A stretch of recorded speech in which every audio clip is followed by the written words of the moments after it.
Hello and welcome to बिटेनिंग। साथ में मिलकर शुरू करते हैं ज़िंदगी की दूसरी इनिंग। क्रिप्टो की ताज़ा खबर में आपका फिर से स्वागत है। फिर से जल्दी से आर्टिकल्स को हम देखते हैं। क्या क्या आर्टिकल्स है आज के जो टॉप आर्टिकल्स है। देखिए, सबसे पहले क्या है कि बिटकॉइन के अंदर बेसिकली जितने भी जो अलग अलग तरीके के फंड्स हैं पूरी दुनिया में, यूएस को आप छोड़ दो, यूएस में तो ग्रे स्केल है, बट बहुत बाकी पूरी दुनिया में अलग अलग फंड्स हैं। जैसे कनाडा में है, जर्मनी में है, ऑस्ट्रेलिया में है। तो हुआ क्या कि पिछले कुछ दिनों के अंदर, मतलब जो जो पिछले कुछ दिनों के अंदर जो सबसे ज्यादा जो फंड गया है वो 326 मिलियन यूएस डॉलर जो है वो इनफ्लो गया है इन डिफरेंट डिफरेंट ये जो एसेट इन्वेस्टमेंट्स हैं, जो ये फंड्स हैं, राइट। 326 मिलियन एंटर किया है इन जो क्रिप्टो के जो फंड्स हैं। और 326 मिलियन में से 296 मिलियन यूएस डॉलर, मतलब 90% जो इनफ्लो है वो बिटकॉइन रिलेटेड फंड में गया है। तो जो बिटकॉइन से रिलेटेड जो फंड है उसमें 296 मिलियन यूएस डॉलर गया है।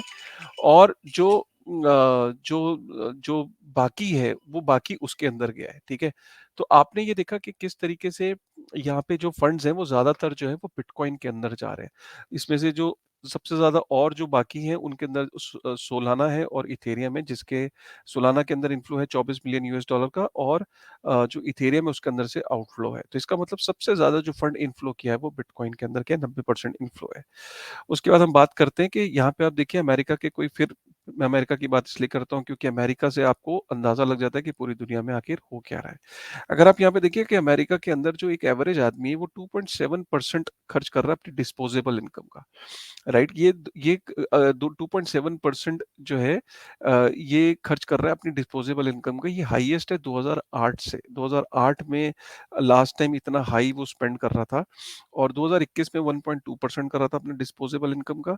और इसमें माना यह जा रहा है कि आने वाले समय में जो एक एवरेज अमेरिकन है वो 4 to 5% अपनी इनकम का स्पेंड करेगा इन ऑन इंटरेस्ट। तो बेसिकली क्या है, ये फिगर यहाँ पे ये बता रहा है, ये चार्ट यहाँ पे ये बता रहा है कि जो इंटरेस्ट की जो आप पेमेंट करते हो, जितने भी लोन्स वगैरह लेते हो, तो पहले आपकी डिस्पोजेबल इनकम का सिर्फ 2.7% जाता था, जो कि माना ये जा रहा है कि आने वाले टाइम में 4 to 5% आपका जो इनकम है, इनकम का 4 to 5% सिर्फ इंटरेस्ट की रीपेमेंट पे जाएगा।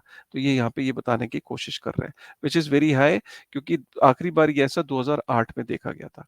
उसके बाद यहाँ पे ये देखा जा रहा है कि क्रिप्टो एक्सचेंजेस के ऊपर से बिटकॉइन बहुत तेजी से मूव कर रहा है। बिटकॉइन पे बिटकॉइन जो है वो एक्सचेंजेस पे एकदम डिप्लीट हो रहा है, खत्म हो रहा है। खत्म इन द सेंस के मूव हो रहा है, एक्सचेंजेस के पास बिटकॉइन है ही नहीं। आप ये इससे अंदाजा लगाओ कि एक सेंट्रलाइज एक्सचेंजेस के पास सिर्फ 2 मिलियन बिटकॉइन बचे हैं ट्रेडिंग के लिए।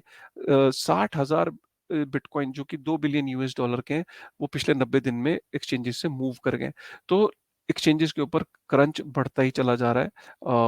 और इससे ये पता लगता है कि आने वाले टाइम में जिस तरीके से डिमांड है, एक्सचेंजेस पे बिटकॉइन है नहीं, तो ट्रेडिंग के लिए जब बिटकॉइन पीछे सप्लाई में नहीं है तो ऑब्वियसली एक उसके ऊपर एक प्राइस का प्रेशर बनेगा। आरडब्ल्यूए में अगर हम देखें तो जो जो यूएस की ट्रेजरी मार्केट है, जो जो रियल वर्ल्ड एसेट्स की जब हम बात करते हैं, तो टोकेनाइज्ड यूएस ट्रेजरी मार्केट जो है वो 600% से ग्रो करी है। तो आरडब्ल्यूए के ऊपर हमने पूरा एक वीडियो बनाया था। आरडब्ल्यूए क्या होता है, आरडब्ल्यूए क्यों इतनी तेजी से ग्रो कर रहा है, उसको एक बार जाके आप जरूर चेक करिएगा, लिंक को हम डिस्क्रिप्शन में डाल देंगे। यहाँ पे यूएस ट्रेजरी जो डेप्यूटी है उनका ये कहना है कि crypto is not a major source of funding for terrorist. यहाँ ये अपने बयान से बदल गए। पहले वॉल स्ट्रीट जर्नल ने 100 मिलियन यूएस डॉलर का बताया था कि फंडिंग हो रही है, बाद में उसको करेक्ट किया गया, देखा गया कि सिर्फ 4 साढ़े 4 लाख डॉलर ही फंडिंग में आया था, जो हमास ग्रुप ने फंडिंग रेज करी थी। अब यूएस के जो ट्रेजरी सेक्रेटरी हैं, जो डेप्यूटी ट्रेजरी सेक्रेटरी हैं, उन्होंने भी कहा कि crypto is not a major source of funding for terrorist, ठीक है। उसके बाद यहाँ पे ये देखा गया कि जो बिटकॉइन का पेज है, लास्ट टाइम तो जून 2022 में ये देखा गया था कि बिटकॉइन का पेज जो विकीपीडिया पे है उस पे इतने लोग आए थे, लेकिन अभी ये देखा गया कि 24 अक्टूबर को 13,500 लोग बिटकॉइन का जो पेज है विकीपीडिया पे उसको उन्होंने विजिट किया। इससे पता लगता है कि काफ़ी सारे लोगों के अंदर इंटरेस्ट है बिटकॉइन के पेज के ऊपर जाने का मतलब ये कि एकदम विजिट्स पढ़ने का मतलब ये है कि एकदम अचानक बहुत ज़्यादा इंटरेस्ट बढ़ गया है बिटकॉइन के पेज पे, लोग जाके विजिट कर रहे हैं विकिपीडिया पे। ये यहाँ पे ये कह रहा है कि बिटकॉइन का जो एफटीएक्स के बाद जो परफ़ॉर्मेंस जो है वो माना ही जा रहा था कि बिटकॉइन की परफ़ॉर्मेंस पे बहुत फ़र्क पड़ेगा, लेकिन ऐसा नहीं हुआ। एफटीएक्स के बाद भी बिटकॉइन अकेला ऐसा एसेट है जिसके ऊपर कोई ख़ास फ़र्क नहीं पड़ा। ये बाकी सालों के पैटर्न है, राइट? यहाँ पे आपको ये ऑरेंज वाला 2000 अलग-अलग सालों के पैटर्न है। तो इस साल भी जो पैटर्न है वो ऑलमोस्ट सेम पैटर्न है जैसे बाकी सालों के पैटर्न थे। तो ये बताने की कोशिश कर रहा है कि एफटीएक्स का कोई बिटकॉइन के साइकिल पे या बिटकॉइन के पैटर्न पे कोई ख़ास फ़र्क पड़ा नहीं है। उसके बाद ये बताया गया कि जो माइनर्स हैं वो बहुत नर्वस हो रहे हैं। माइनर्स के जो पब्लिक लिमिटेड कंपनीज़ हैं बेसिकली यूएस के अंदर, जो एक्सचेंजेस पे लिस्टेड हैं, पब्लिक कंपनीज़ के पब्लिकली डिस्ट्रीब्यूटेड स्टॉक्स हैं, उनको ये डर लग रहा है कि यार हमारे जो स्टॉक्स में से पैसा निकल के वो ईटीएफ में चला जाएगा। अगर ईटीएफ अप्रूव हुआ तो उनके यहाँ पे जो पैसा लगाते थे, जो शेयर्स के अंदर माइनर्स के जो शेयर्स में लोग पैसा लगाते थे, वो शेयर्स में से पैसा निकलेगा और ईटीएफ के अंदर चला जाएगा। ये स्वाभाविक है। लेकिन मुझे ऐसा लगता है कि मार्केट ग्रो भी तो करेगी, कई सारे नए लोग एंटर करेंगे, वो ईटीएफ में भी एंटर करेंगे और वो स्टॉक्स में भी फिर डील करना शुरू कर देंगे। तो यहाँ पे इनका ये नर्वसनेस जायज़ है, क्योंकि अभी तक अगर किसी को बीटीसी के अंदर एक्सपोज़र लेना था बिना बिटकॉइन में इन्वेस्ट किए, तो या तो माइक्रो स्ट्रैटेजी का शेयर लेता था या बिटकॉइन के जो माइनर्स हैं उनमें इन्वेस्ट करता था। तो माइनर्स नर्वस हो रहे हैं। उसके बाद यहाँ पे do bitcoiners even want an ETF? No.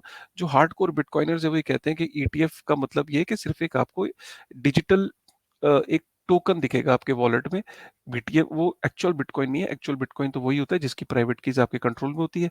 यहाँ पे एक डिजिटल कागज़ी रूप में आपको ईटीएफ ईटीएफ होता क्या है कि आपको एक कागज़ी रूप में आपको एक डॉक्यूमेंट मिलेगा, एक तरीके का डिजिटल डॉक्यूमेंट, डिजिटल नंबर आपको दिखेगा, एक यूनिट्स एलोकेट होंगे, एक्चुअल बिटकॉइन नहीं होगा। तो यहाँ पे ये बताने की कोशिश करी जा रही है कि इससे बिटकॉइन और ज़्यादा सेंट्रलाइज़ होगा, और ज़्यादा मैनिपुलेटेड होगा, और जो बिटकॉइन तो एंटी बिटकॉइन ईटीएफ है। जो बिटकॉइन का थीसिस है वो एक्चुअली में बिटकॉइन के ईटीएफ को सपोर्ट नहीं करता। बिटकॉइन बनाया ही इसीलिए गया था, लेकिन बिटकॉइन का ईटीएफ के थ्रू बहुत सारे लोग एंटर करेंगे और वो उनको फ़ील होगा कि शायद वो बिटकॉइन को होल्ड कर रहे हैं, बट वो एक्चुअल में एक डिजिटल डॉक्यूमेंट को होल्ड कर रहे हैं, एक डिजिटल टोकन को होल्ड कर रहे हैं। उसके नीचे जो बिटकॉइन है वो उसको होल्ड नहीं कर रहे। एक्चुअल बिटकॉइन को होल्ड करना ही जो है वो उसमें लोगों का इंटरेस्ट कम होगा, और जो बिटकॉइनर्स हैं वो उनको ये लगता है कि जो बिटकॉइन का ईटीएफ है वो कहीं न कहीं एंटी बिटकॉइन है, बिकॉज़ वो उस नैरेटिव को जो बिटकॉइन का एक्चुअल नैरेटिव था उससे वो अलग है, और वो उसको बिटकॉइन को और ज़्यादा सेंट्रलाइज़